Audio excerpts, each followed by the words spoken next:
Good morning po sa inyong lahat. Pakibati ho muna mga katabi natin ng good morning sa napaka-init ulit na panahon. We are now on the 5th Sunday of Lent and the first Sunday of the month.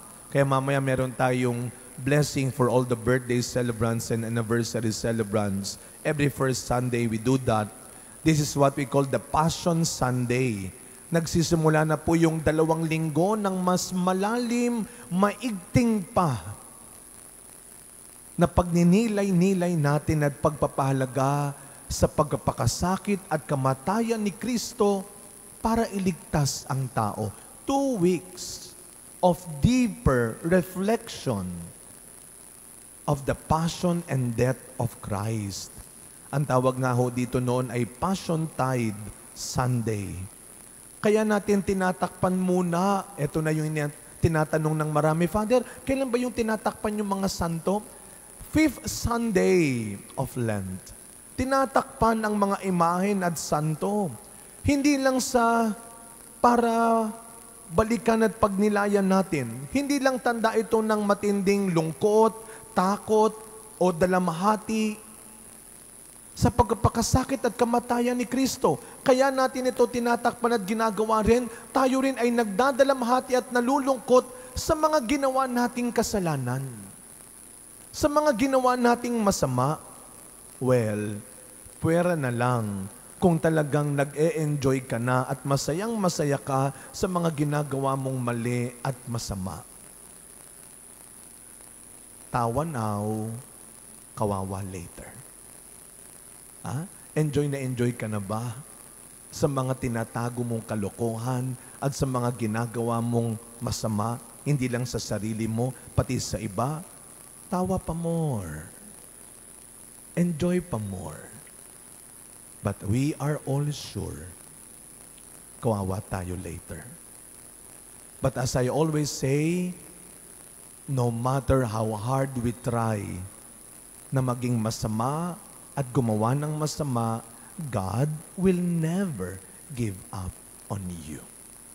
Because God will always find and will always make His way to change you, to teach you, and to save you. Laging gagawa ng paraan ng Diyos. Lagi siyang gagawa ng daan para iligtas ka. Sabihin nga natin sa katabi ho ninyo, ililigtas ka ng Diyos. God will never give up on you. Alam niyo ho kahapon, sa ating Parish Lenten Pilgrimage, thank you ho sa mga sumuporta, we were 5 buses visiting 7 churches of the Archdiocese of San Fernando, Pampanga. Alam mo ho ninyo, doon sa unang simbahan pa lang, naranasan ko na ang pagliligtas ng Diyos. Dahil kami ho'y nagmamadali na para sa susunod na simbahan. Ang una ay ang Holy Rosary Parish sa Angeles City. Alam mo ninyo, pagtapos ng misa, nung ako po'y paakyat na sa sasakyan, nakapark ko yung aming sasakyan sa tabi ng ginagawang bell tower ng simbahan. Alam niyo, nung kami pasakay na, hindi ito alam ng mga sumama, may bumagsak kong isang malaking tubo doon sa tabi mismo namin. Bumagsak. Hindi ko na masyado napansin dahil nagmamadali nga ho kami. But later on, na-realize ko, muntik na ako dun . And God saved me. I am sure lahat tayo may ganyang moment. Saved by the Lord. Saved by the Lord. Sa aklat ni Isaías, pinaalala sa ating lahat ng Panginoon kung paano siya ang gumawa ng paraan para mailigtas at mapalaya ang kanyang bayang Israel mula sa kamay ng mga taong mapang-api, mapamantala o magpabagsamantala. Walang nagawa ang kakayahan, walang nagawa ang katalinuhan ng tao sa kabutihan at kapangyarihan ng Diyos. He Himself made His way to save His people, Israel. Kaya nga ho, ngayong nalalapit na naman ang pagpili natin sa mga magiging pinunong lingkod let me remind you, hindi lang tayo pipili ng mga pinuno. Ang pipiliin natin ay ang mga pinunong lingkod ng bayan. Ngayong nalalapit na naman yan, mga kapatid, magdasal tayo. Makiusap tayo sa Diyos na siya ang gumawa ng daan. Siya ang gumawa ulit ng paraan para mapili natin ang tama, ang tapat na maglilingkod at magmamalasakit sa atin. Lord, be in control. Not us. At huwag mong hayaang kontrolin kami ng kung ano ang sasabihin lang ng ibang tao. Be in control. Be the one to save our country. Huwag lang tayong mag-antay. Huwag lang tayong umasa sa gagawin at ibibigay ng ibang tao para iligtas tayo. Huwag ka kasing masyadong palaasa. Huwag kang palahingi lang. Matuto kang tumulad sa sinasabi ni St. Paul sa ating ikalawang pagbasa ngayon.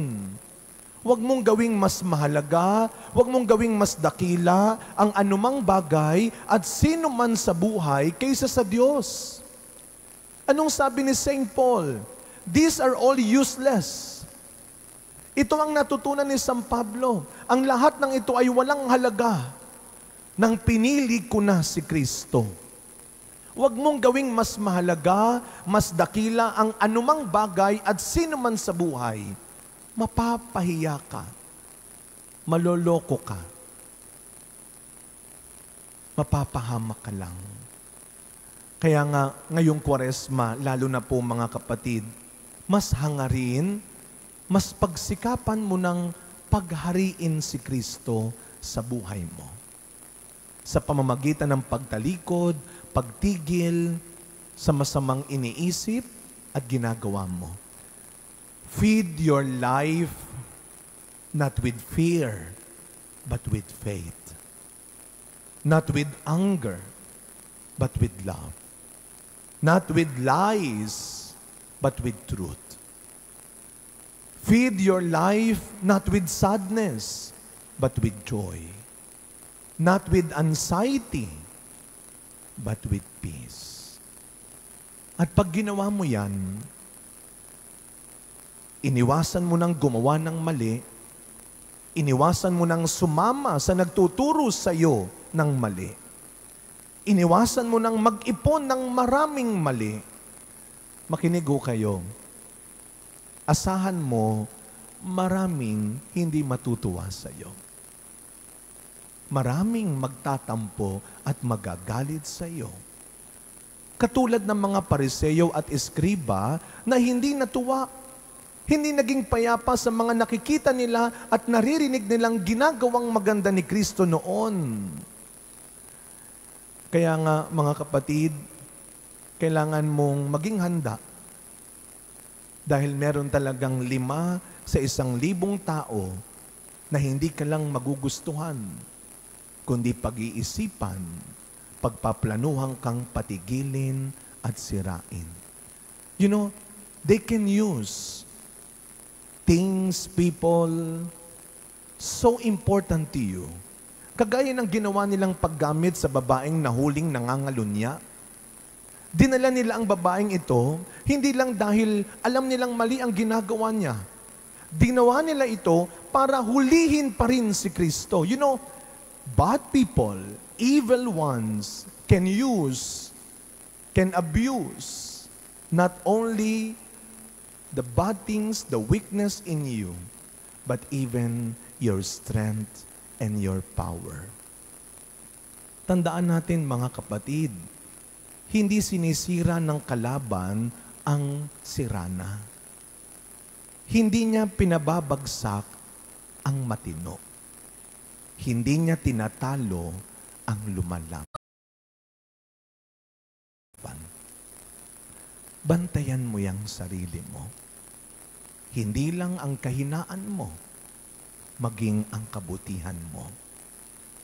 As we continue this celebration, marami tayong idadasal, marami tayong dinadasal, pero dasal natin, lalo na ngayong Kwaresma, dagdagan pa ng Diyos ang ating paniniwala at pagtitiwala sa kapangyarihan ng kanyang kabutihan, na sa pamamagitan ng kanyang natatanging paraan, walang pwedeng sumira ng iyong taglay na kabutihan, kapayapaan, at pananampalataya. Araw-araw, isipin natin, sabihin natin ang napakagandang salmong tugunan natin. The Lord has done and will always do great things for you. He will save you. Amen. We all stand.